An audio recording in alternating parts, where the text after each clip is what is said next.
What does independence mean? A lot of things to a lot of different Albertans. I'm Sheila Gunn Reid, and you're watching The Gunn Show. This free episode of The Gunn Show is brought to you by... Adam So's here for Rebel News. You know, our company is growing quickly, and we'd actually like for your company to grow too. That's why this ad space that I'm speaking through right now is actually available for you to purchase. So instead of people listening to me, they could actually be learning about your company, learning about your business. If this interests you, if this is an opportunity you'd like to capitalize on, send us an email at ads@rebelnews.com.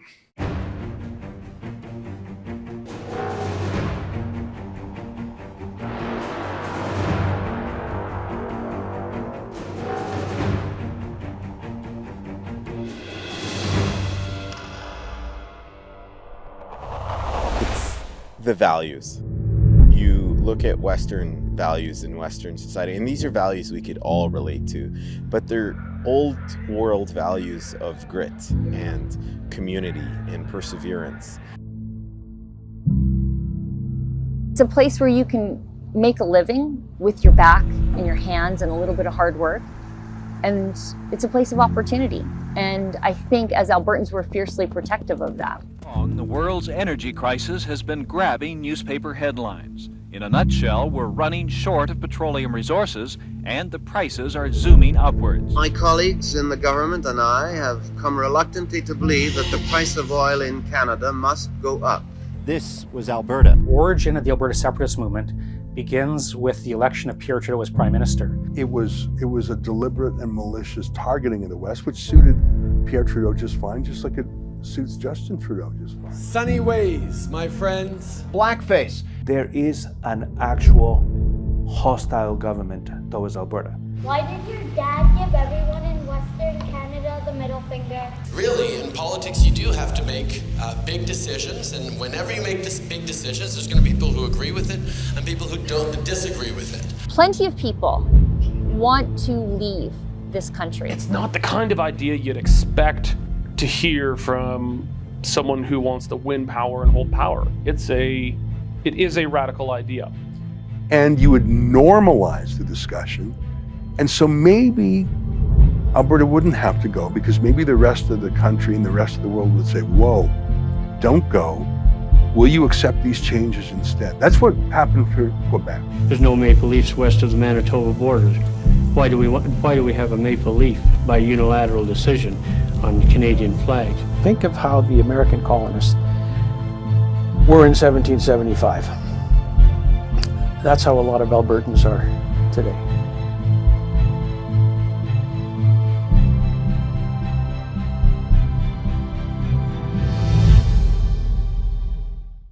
What you just saw there is a trailer for our brand new Rebel News documentary. It's called Ungovernable, Alberta's Quest for Independence, and it examines the roots of the independence movement, the causes of Albertans' sense of disconnection with the rest of Confederation, and it examines different views on what Alberta's relationship with Canada means going forward. Because depending on the Albertan you talk to, independence means something different. It might mean a complete and total separation from Canada. It might mean joining the United States. It might mean just rethinking our relationship within Confederation, sort of in the same way Quebec does. Or it might mean Danielle Smith's Sovereignty Act. Danielle Smith, our new premier, was sworn in just on Tuesday. I'm filming this on Tuesday, so it's new news to me, although you're probably watching it on Wednesday.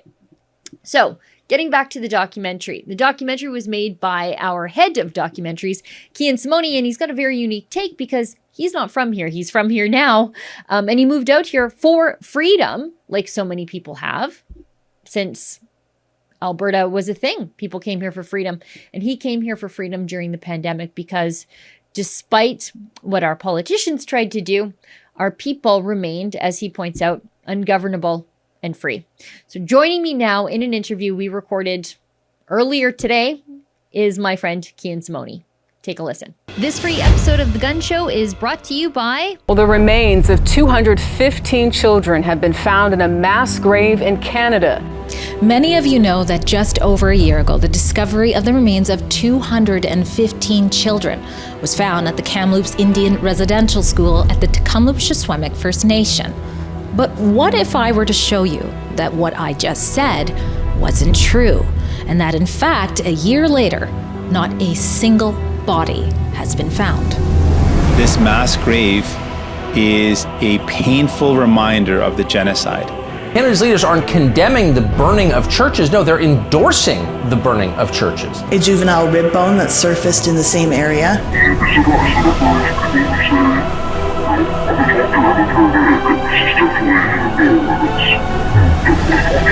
Looks like the chief. It is. Could be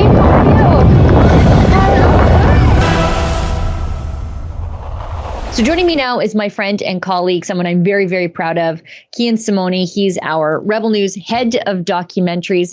Kian, thanks for coming on the show. I'm so proud of the work that you're doing to tell the stories of everyday Albertans, the sort of people who are mocked and talked down to in the national subsidized media, but even in the local subsidized media. I want to talk to you about your newest documentary.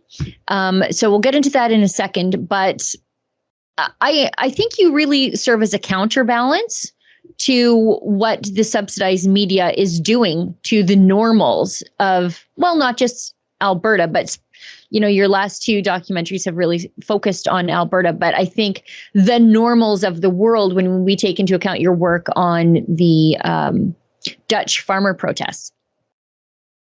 Yeah. Well, it's funny, when I first started doing documentaries full-time for Rebel, I was like, I'm going to be traveling everywhere doing documentaries about everything. And then now it's strictly been Alberta. And I think that's great. It's helping me learn the place that I moved to. But yeah, that's exactly right. You look at, I think it was you who put the story about how nobody watches the CBC documentaries. And that's something that I really wanted to change when I started this adventure of, I myself don't even watch documentaries. I think they're so boring. I can't sit down for an hour and a half and watch something anymore.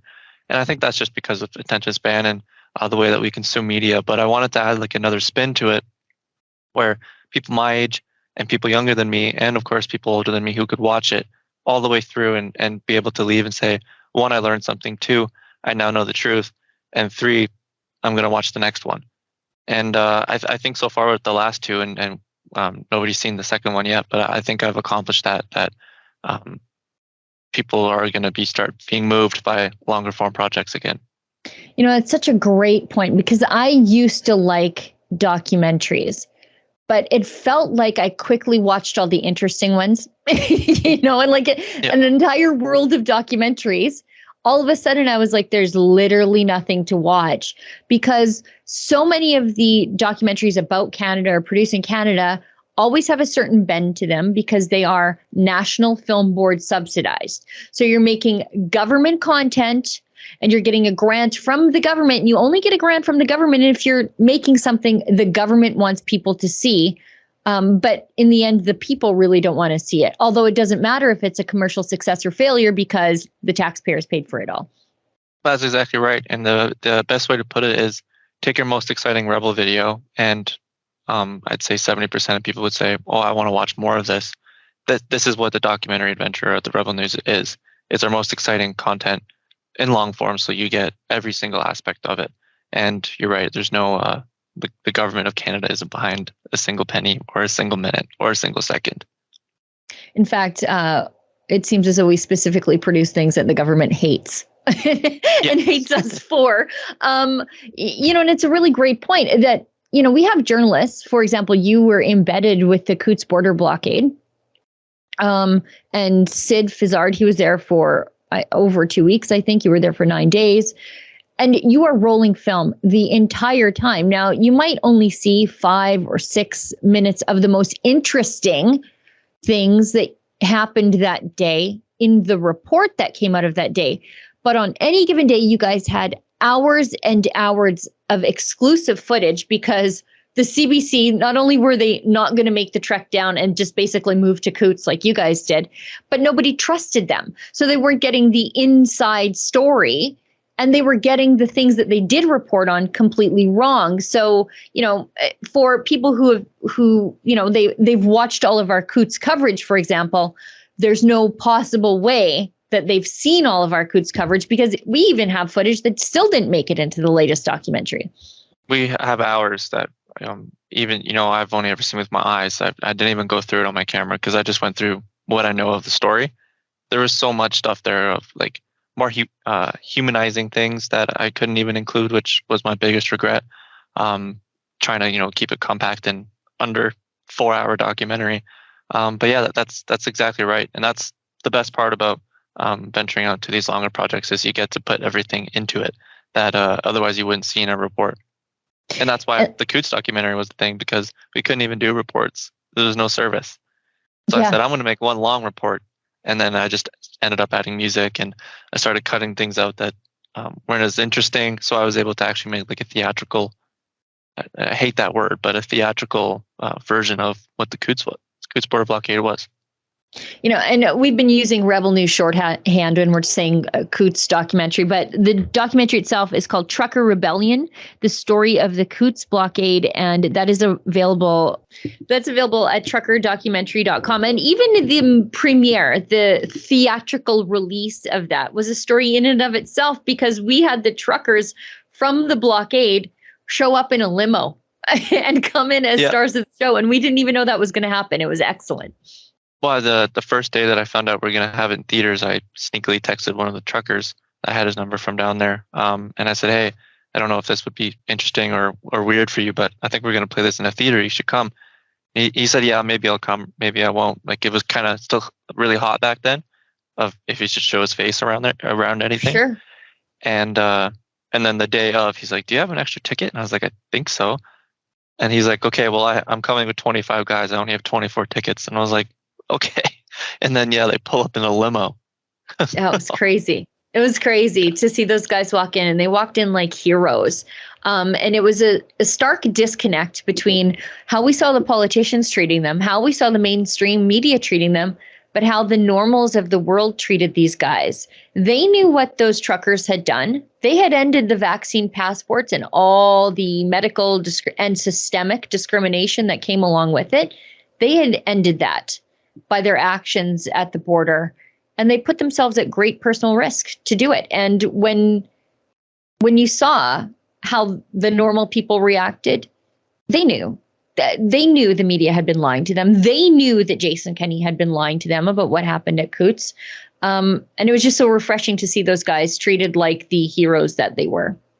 I'll never forget the story when after the movie, when we had the Q&A, before we got there, 3 of the truckers came up, just walked up on the stage and grabbed a mic, and one of them was saying how he had a 2-week-old baby when the Coutts started, and he left his 2-week-old baby for 17 days to what he said was fighting for other people's freedom. Well, and his baby's freedom too, I guess. You see your baby, and that's when you see your kids. I'm a parent of 3, and it's quickly one of those things that makes you realize that the future matters, not just the present, because you can sort of power your way through a busy day or a terrible day, but you want to make the world a better place for your kids. Which I think is a good segue into your next documentary. People can find out the details at, and I know this URL, albertadocumentary.com. And it's really the story of Albertans wanting to decide our own future, whatever that might look like, and that we are going to have these conversations no matter who tells us to shut up. Tell us about your new documentary. Yeah, well, it was supposed to be just about Alberta independence today. What are the big names saying? What are the smaller names saying? What are the local Albertans saying? What are the lawyers saying? What are the politicians saying about it today? And my first interview was Derek Fildebrand, the Western Standard. And he answered none of those questions. He went back 117 years. Yeah. And I was like, what the hell did I just get myself into? So going forward, I started taking apart Derek's interview and forming different questions of where has Alberta come from? And so in the documentary, it goes from the past 117 years, all the mishaps from joining the Confederation to the United Farmers of Alberta parties, over to the National Energy Program, then to Brian Mulroney, then to the Reform Party. And then we're getting into NDP and the floor crossing and the fall of the Progressive Conservatives into the UCP. And then we're an hour and a half into the documentary and people are like, okay, now we can talk about Alberta independence. But we need to set it up first because independence is such a broad subject that I before would have said that it meant independence from Canada as in separation. But it's totally not even close to that when you just say that independence word. And that was why I asked everybody in the documentary is, what does independence mean to you? Because like I said, before I would have said separatism, and now I say it's just about making our own decisions.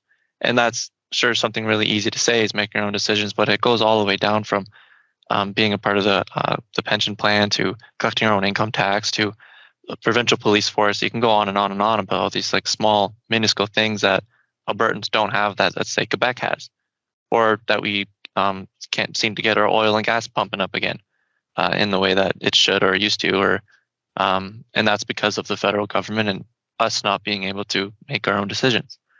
So yeah, it goes through every aspect that you can possibly think of, some more than others that people were more able to talk to and that I could keep under. Again, it would have been a 4-hour documentary if I wasn't there every single day for a month cutting it down, because Albertans have a lot to say. And it was cool for me to be the one to help them say it in a different light or a different view. And in this case, a long form documentary because I'm from Ontario. And I moved here last year because Alberta is the land of second chances. And I think that that's really what the documentary is about, is Alberta wants a second chance. That's a great point. And, you know, we just chose, or at least members of the United Conservative Party just chose a new leader, so a new premier who, as we're filming this, is currently being sworn in. And she, Danielle Smith, is getting her second chance also because of her floor crossing. She crossed the floor in, I think, 2014 to join the Progressive Conservatives against the will of the grassroots of the party. She was tossed out of her own party. She lost her nomination. The PCs lost the leadership or the election to the NDP. We had 4 dark years, and a lot of people attributed that to Danielle Smith's floor crossing. But this is a place of redemption. This is a place that no matter what, you can't keep us down. Send us another Trudeau. And they might knock us down, but we'll get back up again. I want to add to that point. Please do. Sorry to cut you off there. No, please. That it wasn't just Danielle Smith that caused that NDP election. Now that I've learned, going back, it was really a lot of protest vote. And it was because the PCs were stale. The Progressive Conservatives are very stale. It was 44-year reign, and nothing was really changing. We had all of the prime ministers that were supposedly on our side, from Brian Mulroney up until Stephen Harper. And Stephen Harper did a lot of good things. Brian Mulroney didn't. But it all got reversed. So they were looking on the inside and saying, we need a breath of fresh air. So a lot of the votes that went to the NDP was kind of like a middle finger to the Conservatives who weren't helping them. And I think that just goes to the name of the documentary. Even though that people didn't really know what they were getting into voting for the NDP, they did it because they were, quote unquote, ungovernable. If you're not going to govern us, then we're going to find somebody who can. And that just plays into the whole Jason Kenney thing as well. He didn't govern us properly, so people kicked him out. Yeah, there's a lot of people who voted for the NDP out of protest. There are also, I think, just as many people who voted for the Wild Rose out of protest of what Danielle Smith did. And it reflected in the vote count when the Wild Rose actually gained more seats with Brian Jean as a leader. After Danielle Smith was tossed out, burned the party to the ground, he sort of yanked it out of the fire, put it back together, and formed a more formidable opposition than she had, because again, you're not going to tell us what to do without asking us what we want to do, which has been the story of Alberta since we joined Confederation. And it's why all these protest parties are born here. The Reform grew here, was born here. Wild Rose was a protest party to the corruption and stagnation of the old PCs.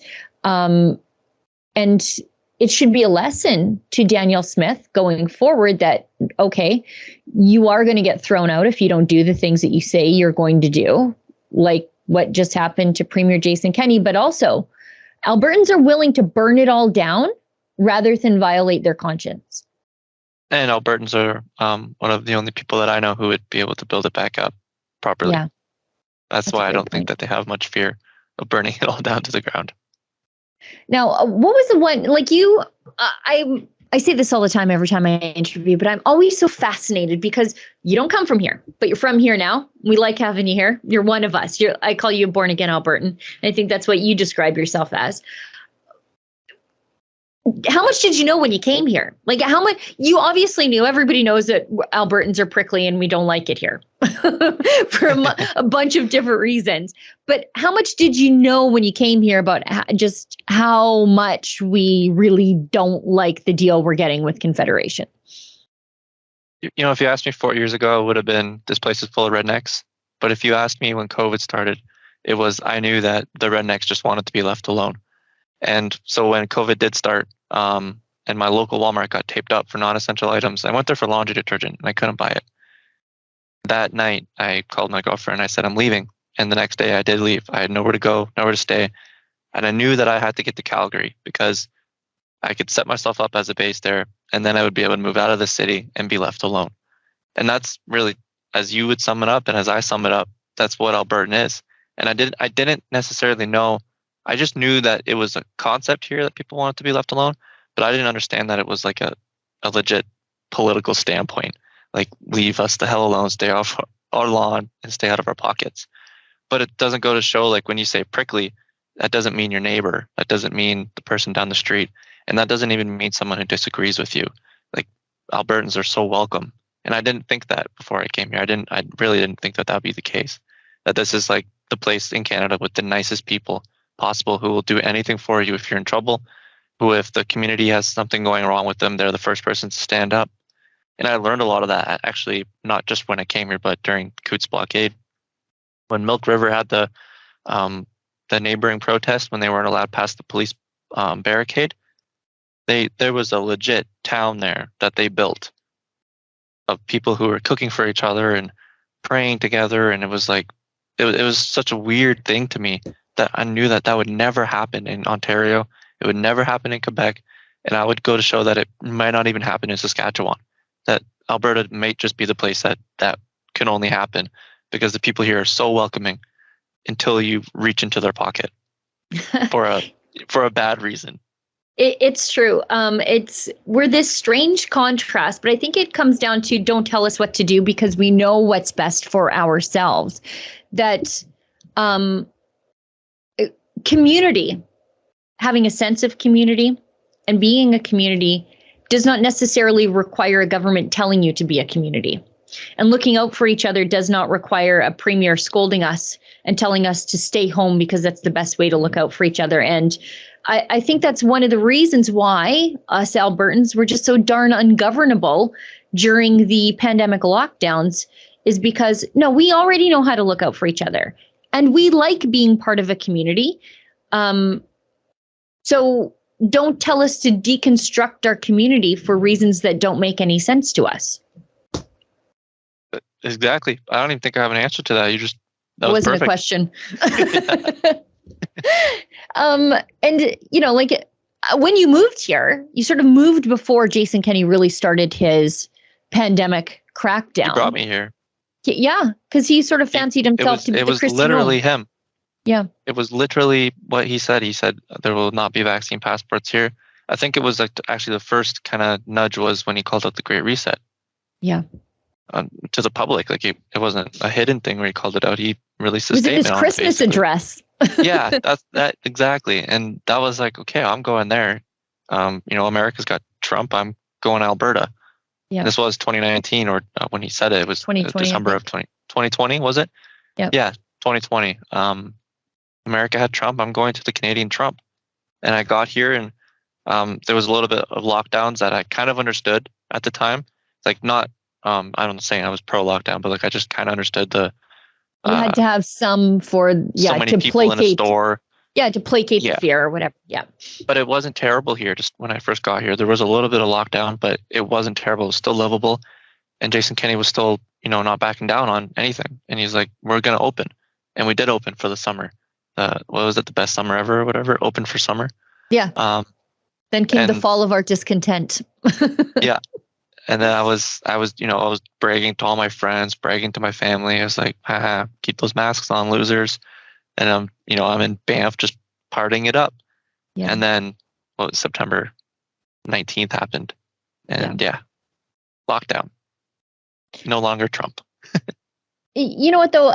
Regardless of what our politicians wanted us to do, they do not define us. And that, I think, speaks to, it comes through in your documentary that, there are politicians who tried to tell us what to do. They tried to be the saviors of Albertans. But, in the lockdowns, our politicians may have been telling us how many people we could have in our house, but we weren't following those rules.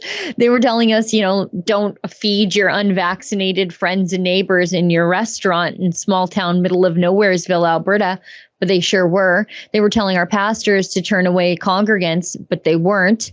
And so even when our politicians, whom we thought were okay, showed us they weren't, it didn't matter because they are not what defines the people of this province.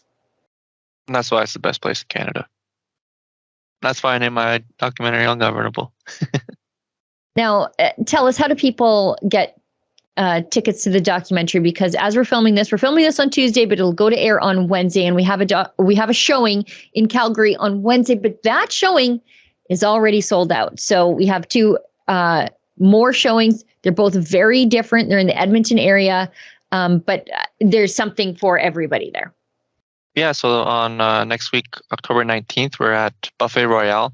It's exactly what it sounds like. It's a legit buffet, and it is delicious. It's amazing. And it's a very nice, small, intimate room with 100 other people. And we get to watch it on multiple screens. It's a great sound system, and you get to eat all you can eat, fries and chicken wings and beef ribs. Everything. Yeah, it's awesome. Tickets at albertadocumentary.com for that. And Ezra's coming for that. Ezra's coming for that showing. So it's going to be great. You get to see exactly how much he eats, when he can eat, how much he wants to eat. And then we'll have a Q&A session afterwards. Sorry to interrupt. Keep going. I'm sure he somewhat just doesn't, not that he doesn't like it, but I'm sure there's something inside of him. It's like, okay, people, stop talking to me. I want to eat now. I know. It's like whenever Ezra's out, everybody's like, "Hi, Ezra, you're my hero. You're the best." I know. He's like, trying to eat a beef rib. Their second show is at Church in the Vine, my favorite church, in Edmonton on October 30th. That's a Sunday. That is a huge room, huge screen, huge sound system. It's family friendly. You can bring your kids or your grandma. And tickets are cheaper on that one. We give you a pop-in popcorn. Yeah, pop-in popcorn or pop-in chips. But there's popcorn, I know, because I have to pick up the 50-pound bag of popcorn and lug it in. That's my duty for that. So I think that one is very affordable, very family friendly. It's $12 a ticket, including a drink and a treat. So. And there's a Q&A after that as well. Yes. And they are the best church. They're just recovering from an $80,000 fine, Alberta government, for refusing to turn away their congregants and for shooing away health inspectors during church services. So they are also ungovernable in the sense that they are obedient to God above all else. The best.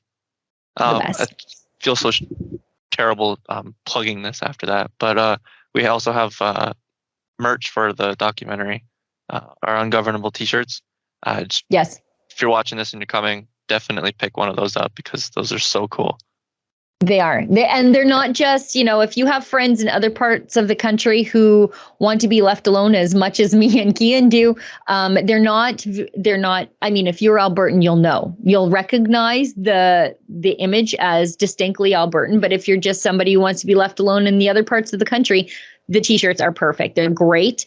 I can't wait to get one. I saw the proofs for it and I'm like, yep, save me a small. Kian, I just want to thank you so much for the work that you're doing for Rebel News and as an Albertan for telling our stories. It's difficult for us to trust outsiders, but you're definitely not an outsider anymore.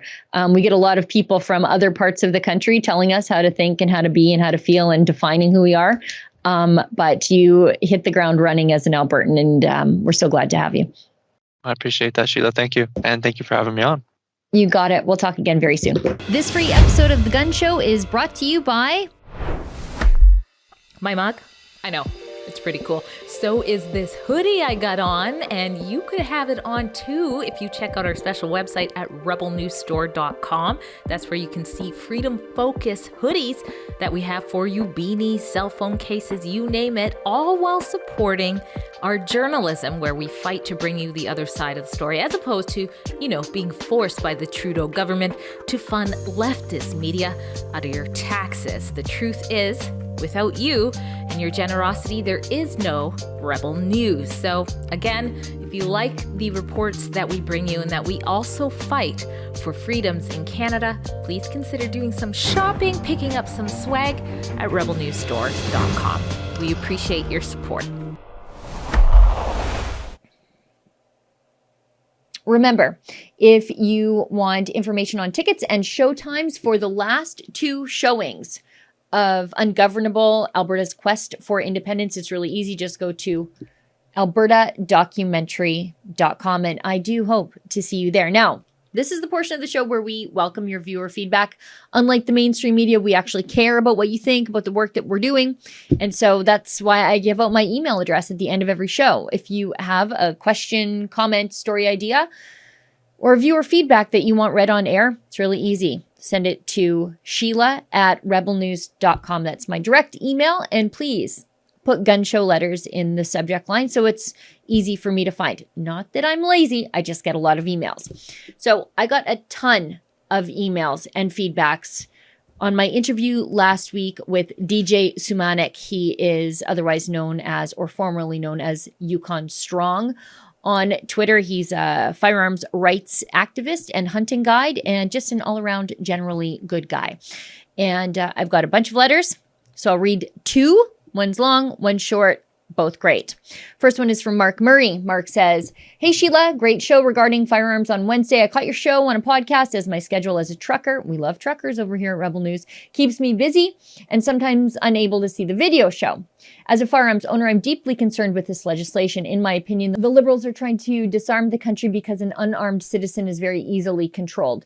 Australia is a perfect example of the powers the government takes when citizens cannot defend themselves." Yeah, we've seen some gruesome images come out of Australia over the course of the pandemic. Mark says, "I like guns and I love meat." Well, Mark, I think we're kindred spirits. I've been fortunate enough to be able to try venison, moose, caribou, and even the caribou's tongue. My boss in Yellowknife in 2019 treated us to a caribou stew at the end of the ice road season. The tongue is a different taste, but I did enjoy it. I hope to get back to Yellowknife soon again and get away from Ontario, where I currently live. Doug Ford is just a Trudeau admirer, and as a province, I think things will get worse before they get better. More importantly, I'm stocking up on ammunition for my firearms as I want protection for myself and family if shit does hit the fan. Anyway, I'm rambling on, but always know you have supporters like me on your side. Cheers, Mark Murray. Well, Mark, that's very kind. I think it's good to be self-sustaining, and it's good to not rely on others for your food or your personal protection. I think we learned a lot about how the police are not always reliable from the Uvalde, Texas situation, where they waited outside until somebody else barged in and tried to save the lives of children. And we've got one more from Jeff. Jeffrin writes to me and says, "Excellent interview with DJ. The clip with Mendocino, that's Marco Mendocino, talking to constituents in his riding, and the constituents told him, your gun ban isn't going to work. We need to focus on other issues like, why are kids shooting up playgrounds? Why are they joining gangs?" But apparently Mendocino didn't take that to heart, because apparently people like me, well, we're still the problem. Anyways, the clip with Mendocino in his riding was very revealing how his constituents are aware of the real problem. I was glad to hear DJ mention that his gun ban is about civil disarmament. It is indeed. Why else would you be focusing on the most law-abiding section of the population and not the actual criminals? In fact, the criminals are getting an easier ride. The mandatory minimum sentences for gang-related gun crimes, they're decreasing, while the Liberals are simultaneously criminalizing people for continuing to own something that they lawfully obtained a while ago. It's paper criminals versus real criminals. Well, everybody, that's the show for tonight. Thank you so much for tuning in. I'll see everybody back here in the same time, in the same place next week. Thanks to everybody in Toronto and around the country for putting the show together. And remember, don't let the government tell you that you've had too much to think.